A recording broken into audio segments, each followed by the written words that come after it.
चलिए भाई, स्टार्ट हो गया कि नहीं? सबसे पहले तो आप लोग ये बताइए, स्टार्ट हुआ कि नहीं? आवाज आ रही है सभी को क्लियर? नमस्कार साथियों, स्वागत है आप सभी का आपके अपने यूट्यूब चैनल सरकारी भारत में। फ्रेंड्स, जैसा कि आप सभी को पता है कि हमारी क्लासेस स्टार्ट चल रही हो गई हैं या चल रही हैं। ये सारी की सारी क्लासेस आपको प्रोवाइड करवाई जा रही हैं, जो कि सीटेट की एग्जामिनेशन को टारगेट करके की जा रही है। नया नोटिफिकेशन आ चुका है, जिसके अनुसार अब सीटेट का जो एग्जाम होगा आपका 20 अगस्त को, और ऑफलाइन मोड में होगा। एक ही दिन आपका पेपर है, संडे का पेपर है। तो एक दिन में पूरे भारतवर्ष में सीटेट का जो पेपर है वो कंडक्ट करवाया जाएगा, जो कि नोटिफिकेशन आपने देख भी लिया होगा।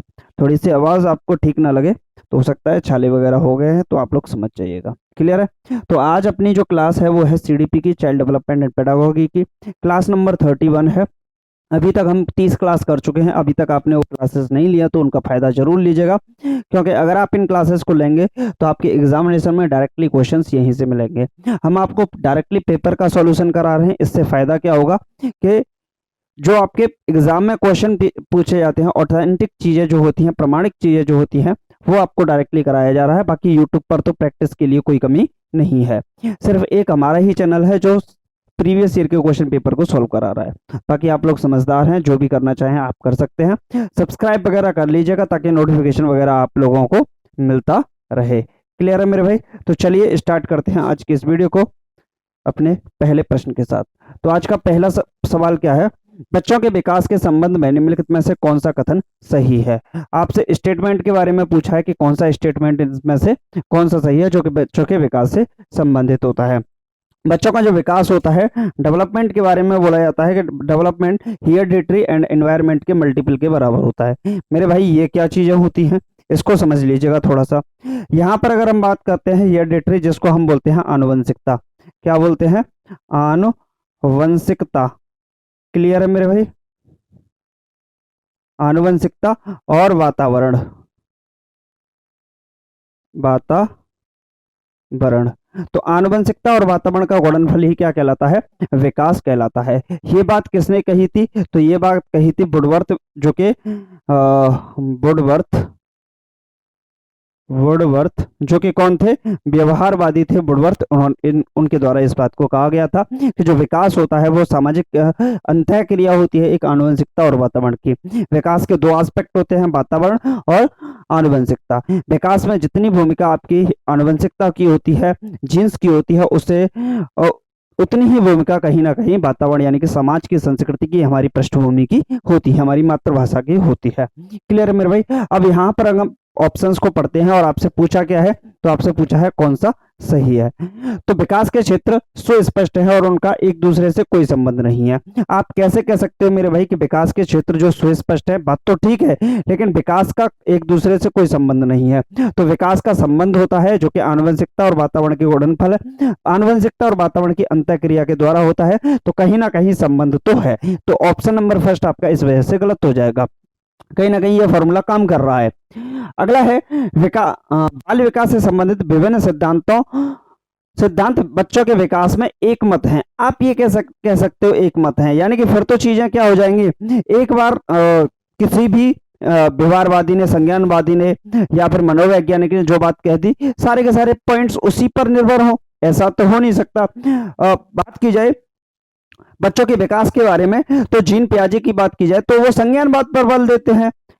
वहीं कोलबर की बात करें तो वो नैतिक विकास के सिद्धांत पर बल देते हैं।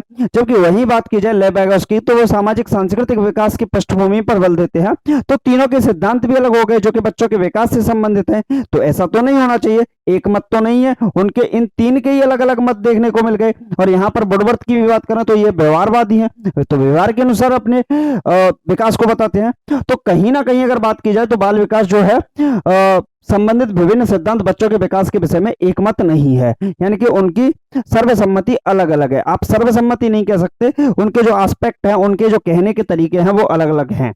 क्लियर है मेरे भाई? अगला विकल्प देख लेते हैं। बच्चों का विकास उनके सामाजिक संदर्भ से प्रभावित होता है। बात तो बिल्कुल ठीक है, और बच्चों का जो विकास होता है वो सामाजिक संदर्भ से प्रभावित होता है। इसी बात किसने कही है? तो लेबैगोस्की के द्वारा कही गई है। इस बात को बड़ी समस्या हो रही है भैया आज छाले की वजह से। चलिए, बच्चों के विकास सभी बच्चों के लिए विकास एक निर्बाध और निरंतर प्रक्रिया है। निर्बाध और निरंतर प्रक्रिया का मतलब हो गया ये कंटिन्यूअस है, चलता रहता है, तो बात तो ठीक है, लेकिन सभी बच्चों के विकास के लिए एक निर्बाध और निरंतर प्रक्रिया है। ये भाई बात थोड़ी सी अजीब लगी। निर्बाध, बाधाएं बच्चों को देखने को मिलती है, बच्चों के विकास में बाधाएं कई स्तरों पर देखने को मिलती है, जो कि जितना विकास अगर बच्चे की बात की जाए तो अकॉर्डिंग टू जीन पियाजे जो शिशुवावस्था होती है उसमें सबसे ज्यादा शारीरिक विकास होता है। शिशुवावस्था में जितना विकास शिशुवावस्था में शरीर का होता है, शारीरिक विकास होता है, उतना विकास उसके पूरे जीवन काल के अंतर्गत नहीं देखा जाता। तो कहीं पर निर्बाध नहीं कह सकते, कहीं पर ज्यादा होती है, कहीं पर कम होता है, तो विकास का भी एस्पेक्ट अपने आप में अलग अलग है, तो आप इसको सही नहीं मानेंगे। क्लियर है मेरे भाई? तो ये था बच्चों के विकास में उनके सामाजिक संदर्भ से प्रभावित होते हैं। बात तो बिल्कुल ठीक है और बात बिल्कुल सही है। तो ऑप्शन नंबर थर्ड यानी कि option number C is the right answer, C for Chandu की चाची। क्लियर है मेरे भाई? चलिए नेक्स्ट क्वेश्चन देख लेते हैं। चलिए, कोई भी अगर यहाँ चंदू की चाची है तो दिमाग ज्यादा नहीं लगाना भाई कि हमारी बेइज्जती कर रहे हैं। क्लियर है? ये सिर्फ और सिर्फ आपके लिए है। नेक्स्ट है, निम्नलिखित में से कौन सा तीसरी कक्षा के विद्यार्थियों, जो तीसरी कक्षा के विद्यार्थी हैं, विद्यार्थियों के स्तर के अनुकूल सूक्ष्म गतिक कौशल का उदाहरण है? मेरे भाई बात की गई है यहाँ पर सूक्ष्म गतिक कौशल की, तो दो तरह के कौशल होते हैं, एक होता है फाइन मोटर स्किल्स और दूसरा होता है ग्रॉस मोटर स्किल्स। मैं थोड़ा सा इसके बारे में बता देता हूं। एक होती है आपकी फाइन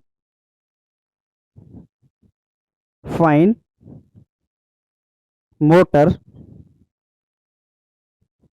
स्किल और दूसरी होती है आपकी ग्रॉस मोटर स्किल। तो दो प्रकार की स्किल आपको देखने को मिलेंगी, एक होती है फाइन मोटर स्किल्स, दूसरी होती है ग्रॉस मोटर स्किल्स। यहां पर अगर बात की जाए तो इसको बोलते हैं सूक्ष्म गतिक कौशल, सूक्ष्म गतिक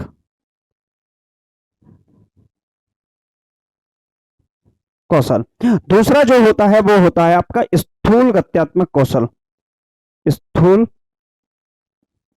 गत्यात्मक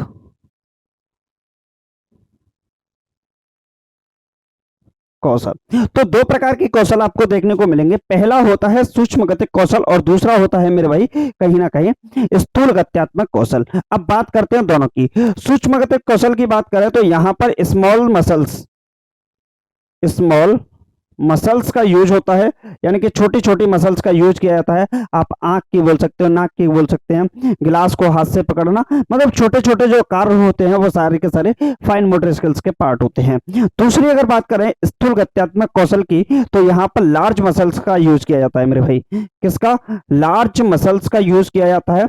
यहाँ पर आप भागने की बात कर सकते हो, दौड़ने की बात कर सकते हो, जंपिंग करने की बात कर सकते हो। कहीं ना कहीं जहां पर एफर्ट्स आपको ज्यादा लगाने पड़े, आपके जो शरीर के जितने भी ऑर्गन्स हैं, बड़े बड़े ऑर्गन्स, हाथ की बात करें, हाथ की बात करें, पैरों की बात करें, भागने की बात करें, तो ये सारे के सारे किसके पार्ट होंगे? ग्रोस मोटर स्किल्स के पार्ट होंगे। तो यहां पर आपसे बोला है सूक्ष्म गतिक कौशल का उदाहरण कौन सा है? दोस्तों के साथ दौड़ना, दौड़ना आपका किसके अंतर्गत आता है? ग्रोस मोटर स्किल्स का पार्ट होता है, जो कि सूक्ष्म गतिक कौशल का उदाहरण नहीं होगा। क्लियर है मेरे भाई? सीढ़ियां चढ़ना, बात चढ़ने की है तो कहीं ना कहीं ग्रॉस मोटर स्किल्स का पार्ट होगा, और यहां पर आप लार्ज मसल्स का आपको यूज करना पड़ेगा। खरगोश की तरफ फुदकना, आप फुदक रहे हो, जंपिंग वगैरह कर रहे हो, तो कहीं ना कहीं ग्रॉस मोटर स्किल्स की बात चल रही है। पैरों को तो चलाना ही पड़ेगा फुदकने के लिए।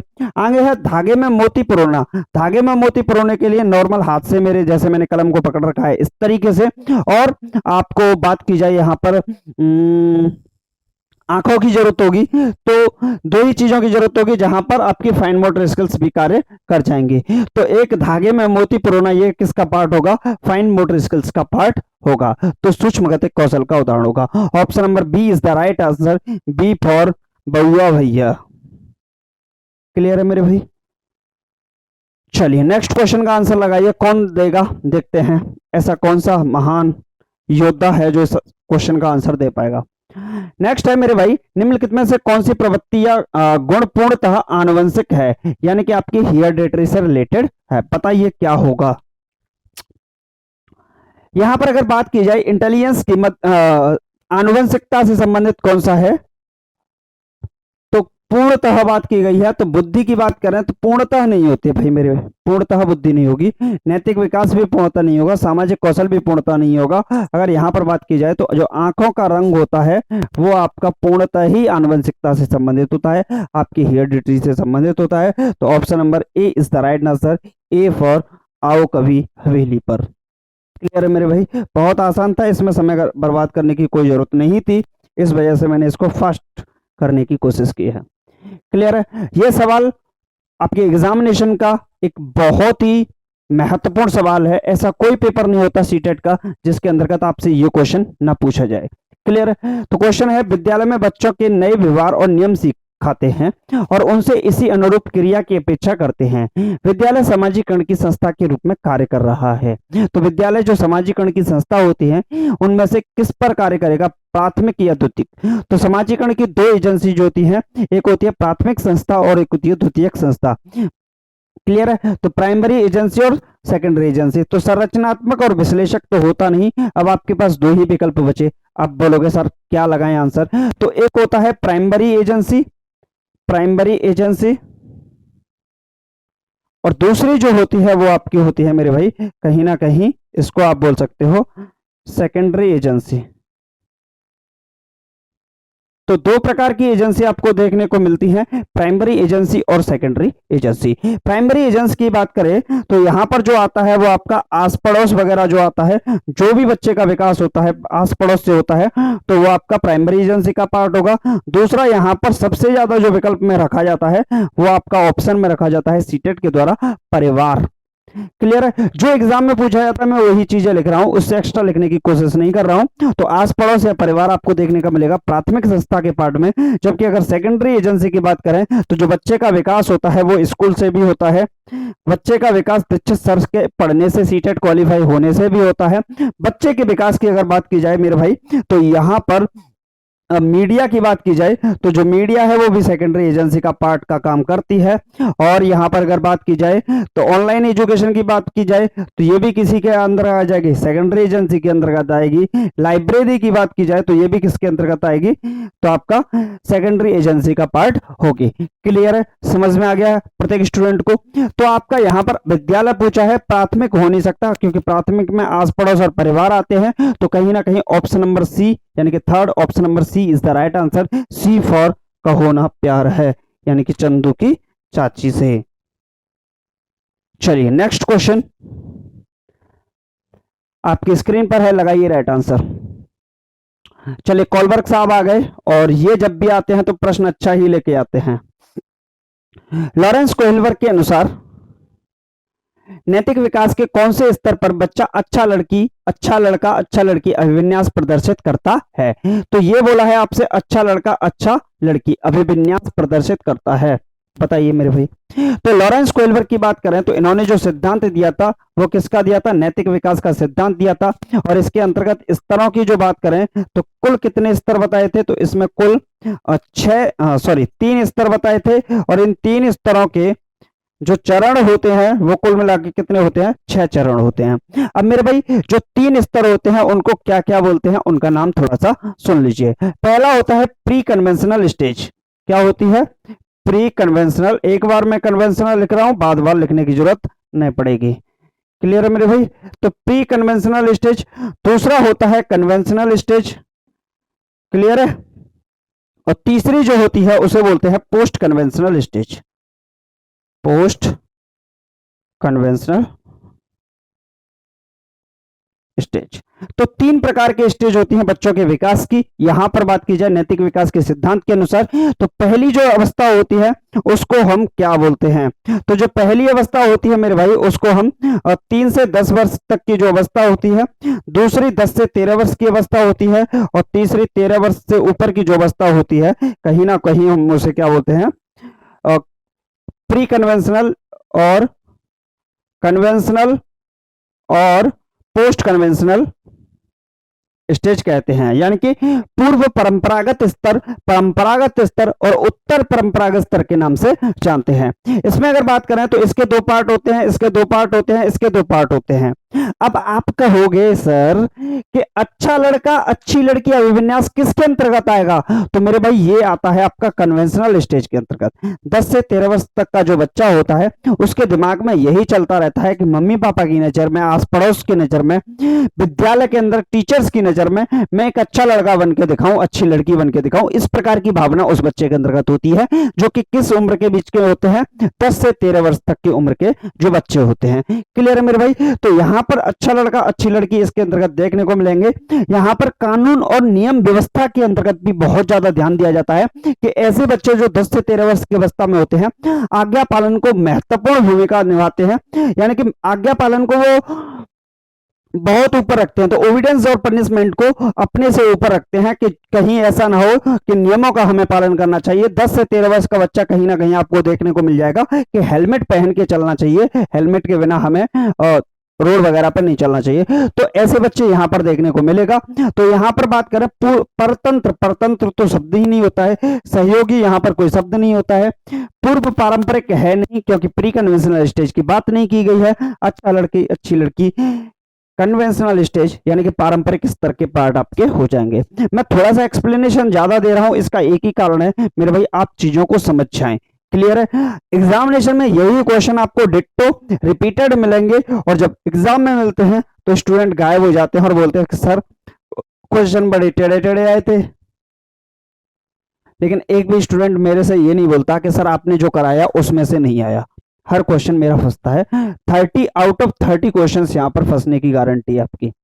नेक्स्ट है मेरे भाई, सीता का साइकिल चलाने के पूर्व अनुभव के आधार पर स्कूटर चलाने के तरीके से बदलाव करना क्या कहलाएगा? यानी कि साइकिल चलाने के पूर्व के अनुभव के आधार पर स्कूटर चलाने की बात की जा रही है। यानी कि अगर सीता की बात की जाए तो सीता पहले साइकिल चलाती थी, उसने अनुभव किया और उस अनुभव के आधार पर अब वो क्या करा रही है? बदलाव कर रही है और स्कूटर चलाने की बात कर रही है। तो इसको हम क्या बोलेंगे? समावेशन की बात करें तो इसको समावेशन नहीं कहा जाता है, इसको इक्विलिब्रियम नहीं कहा जाता है, इसको समायोजन कहा जाता है, असंतुलन या असमाधारण नहीं कहा जाता है। आप लोग बस इसको समझ लीजिए। बाकी एक्सप्लेनेशन मेरे पास है भी, बहुत ज्यादा एक्सप्लेनेशन है, उसमें टाइम वक्त आपका ज्यादा लग जाएगा। उसके अंदर का आपको आत्मसातीकरण को पढ़ाना पड़ेगा, समायोजन को पढ़ाना पड़ेगा, समावेशन को पढ़ाना पड़ेगा, साम्यधारण को पढ़ाना पड़ेगा, उसमें आपका टाइम लग जाएगा। आप मेरी जो जीन पियाजे वाली वीडियो है उसको देख लीजिएगा, उसमें क्लियर मैंने इसके बारे में मेंशन किया है। क्लियर है मेरे भाई? तो third option C is the right answer. C का मतलब क्या हो गया मेरे भाई? चंदू की चाची से कहो ना प्यार है। क्लियर है मेरे भाई? नेक्स्ट है आपका फिल इन द ब्लैंक। अवस्था में बच्चे लाक्षणिक कार्य करना प्रारंभ कर देते हैं और उनमें भाषा कौशल तेजी से विकसित हो जाता है। यहां पर ये जो वर्ड लिखा है ना, भाषा कौशल, ये अपने आप में बहुत महत्वपूर्ण भूमिका निभा रहा है। तो ये किसके अंतर्गत देखने को मिलेगा? अवस्था में बच्चे लाक्षणिक कार्य करना प्रारंभ कर देते हैं और उनमें भाषा कौशल तेजी से विकसित होता है। भाषा कौशल किस स्तर पर विकसित होता है मेरे भाई? संवेदीगामक अवस्था की बात करें तो ये 0 से 2 वर्ष तक की अवस्था होती है। इसके बाद पूर्व संक्रियात्मक अवस्था 2 से 7 वर्ष तक की अवस्था होती है। मूर्त संक्रियात्मक अवस्था की बात करें तो ये 7 से 11 वर्ष तक की जो अवस्था होती है उसे मूर्त संक्रियात्मक अवस्था कहा जाता है और 11 से 16 वर्ष की अवस्था होती है उसे अमूर्त संक्रियात्मक अवस्था या फिर हम औपचारिक संक्रियात्मक अवस्था के नाम से भी जानते हैं। क्लियर है मेरे भाई? इतनी बात आपको समझ में आई कि नहीं? तो यहां पर बात की जाए भाषा कौशल तेजी से विकसित कहां होता है, तो पूर्व संवेदीगामक अवस्था के अंतर्गत जो बच्चा होता है वो टच एंड फील मटेरियल का यूज करता है, अपने सेंसेस का यूज करके वो लैंग्वेज को समझने की कोशिश करता है। ऐसा बच्चा जो 0 से 2 वर्ष तक की उम्र का होता है उसे लैंग्वेज का ज्ञान नहीं होता है और वो प्रयास करता है कि चीजों को वो अपने सेंसेस का, अपने सेंसेस ऑर्गन्स का पार्ट का यूज करके, आंख की, कान की, नाक की, इनका यूज करके वो कहीं ना कहीं चीजों को समझने की कोशिश करता है और अपनी खुद की एक लैंग्वेज डेवलप करने की कोशिश करता है। तो 0 से 2 वर्ष तक का बच्चा यहाँ पर नहीं होगा, बच्चा यहाँ पर होगा पूर्व संक्रियात्मक अवस्था। इस स्तर पर 2 से 7 वर्ष तक का जो बच्चा होता है वो उसके जीवन काल की सबसे महत्वपूर्ण और सबसे ज्यादा लैंग्वेज को सीखने की क्षमता रखता है और बच्चे में कहा भी जाता है कि इनेट एबिलिटी होती है, बच्चे के अंदर जन्मजात क्षमता होती है जो कि सीखने की से रिलेटेड होती है। तो ऑप्शन नंबर सी यानी कि पूर्व संक्रियात्मक अवस्था सही हो जाएगा। सी फॉर चंदू की चाची से कहो ना प्यार है। क्लियर है मेरे भाई? चलिए next question. Next question, question number 8 है, आपकी स्क्रीन पर लगाइए राइट आंसर क्या होगा। वक्त लिया तूने मंजिल को पाने के लिए तो मंजर जरूर आएगा। वक्त लिया तूने मंजिल को पाने के लिए वो मंजर जरूर आएगा। थोड़ा और समय देकर देख, उस समय को तेरा समय फिर से बदल जाएगा। क्लियर है मेरे भाई? यहीं खड़े खड़े बना दी, हमको नहीं पता क्या बनाया हमने, दोबारा नहीं बोल पाएंगे। क्लियर है? फिल इन द ब्लैंक है, एक अध्यापिका और 2-4 विद्यार्थी एक सहयोगी गुट बनाते हैं और एक दूसरे एक एक करके लेखांश पर संवाद आगे बढ़ाते हैं। संवाद आगे बढ़ाने की यानी कि डिस्कशन की बात की गई है, एंगेजमेंट की बात की गई है। जब भी डिस्कशन की बात की जाए, एंगेजमेंट की बात की जाए, ग्रुप्स बनाने की बात की जाए, कहीं ना कहीं यहाँ पर एक्सप्लोरेशन यानी कि अनुसंधान देखने को मिलता है, यहाँ पर इनोवेशंस देखने को मिलते हैं, नवाचार देखने को मिलते हैं, जो कि बच्चे के व्यक्तिगत जीवन में ही नहीं, उसके सामाजिक जो सांस्कृतिक संदर्भ है उसमें भी परिवर्तन लाने का बहुत बड़ा महत्वपूर्ण भूमिका निभाता है। और इसकी पुष्टि लेब वाइगोस्की साहब ने करी थी है। तो इसको क्या बोलेंगे? पाण की बात करें तो इसको बोलते हैं स्कैफोल्डिंग। स्कैफोल्डिंग, स्कैफोल्डिंग का मतलब होता है पूर्व ज्ञान से नवीन ज्ञान को जोड़ना। क्या बोल दिया भाई? कुछ भी बोल रहे हो, गलत है। स्कैफोल्डिंग को इसको नहीं बोलते। स्कैफोल्डिंग का मतलब होता है मेरे भाई, करेक्शन कर लेना, स्कैफोल्डिंग का मतलब होता है, कभी कभी हमको पता ही नहीं चल पाता हम क्या भूल जाते हैं, बाद में एहसास होता है कि भाई कुछ और ही भूल गए। चलिए, तो स्कैफोल्डिंग का मतलब क्या होता है? पाण, इसको हिंदी में एक नाम और होता है इसका ढांचा। तो ढांचा की बात करें, पाण की बात करें तो इसका मतलब होता है आपका किसी भी व्यक्ति को अगर अपने कोई कार्य दिया है, टीचर ने स्टूडेंट को कोई कार्य दिया है, तो उसके बीच बीच में हिंट देना या टेम्पररी गाइडेंस देना, टेम्पररी जो हेल्प दी जाती है उसी को आप पाण या ढांचा के नाम से जानते हैं, इसे हम स्कैफोल्डिंग कहते हैं। Option number B is the right answer. B for Baua की बहू सही हो जाएगा। क्लियर है मेरे भाई? किसी को भी टेंशन लेने की जरूरत नहीं है, हम सिर्फ और सिर्फ अगर किसी का यहाँ नाम ले रहे हैं तो इसका मतलब आपको सिर्फ समझाने का उद्देश्य है, बाकी कोई उद्देश्य नहीं है। नेक्स्ट है, प्राथमिक विद्यालय के बच्चों को पढ़ाने के लिए लेब वाइगोस्की ने निम्नलिखित में से कौन सी तकनीकी सुझाई? तो लेब वाइगोस्की साहब की बात करें तो अनुदेशात्मक पाण की ये बात करते हैं, पूर्णवलन की नहीं, साम्य धारण संतुलन नहीं, अभिक्रमित प्लस इसकी भी बात नहीं किया। तो स्कैफोल्डिंग की बात की है, टेम्पररी हेल्प की बात की है, टेम्पररी गाइडेंस की बात यहाँ पर की है। और ये लास्ट क्वेश्चन होगा इस वीडियो का, आप लोग देख लीजिए, समझ लीजिए और इसका उत्तर दे दीजिए। चलिए, एक क्वेश्चन आपके लिए छोड़ते हैं और इस क्वेश्चन का आंसर आप लोग लिखिएगा, और कहां लिखना है आपको? कमेंट में लिखना है मेरे भाई, कमेंट में इसका आंसर जरूर लिखिएगा।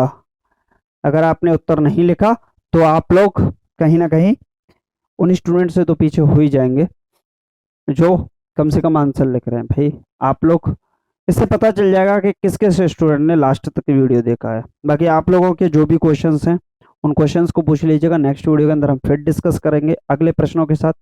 बाकी उम्मीद है आपको आज का वीडियो अच्छा लगा होगा, अच्छा लगा लाइक वगैरह कर दीजिएगा, बाकी शेयर वगैरह करते रहिएगा, और सब्सक्राइब नहीं किया तो सब्सक्राइब कर दीजिएगा, क्योंकि आप लोग बोलते हो कि सर नोटिफिकेशन नहीं मिलता।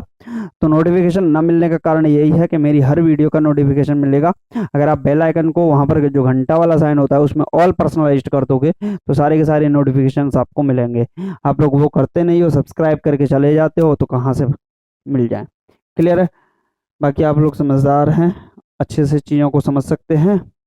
और चलिए मिलते हैं फिर अगली क्लास में, नेक्स्ट क्लास के अंदर। Thank you for watching this video.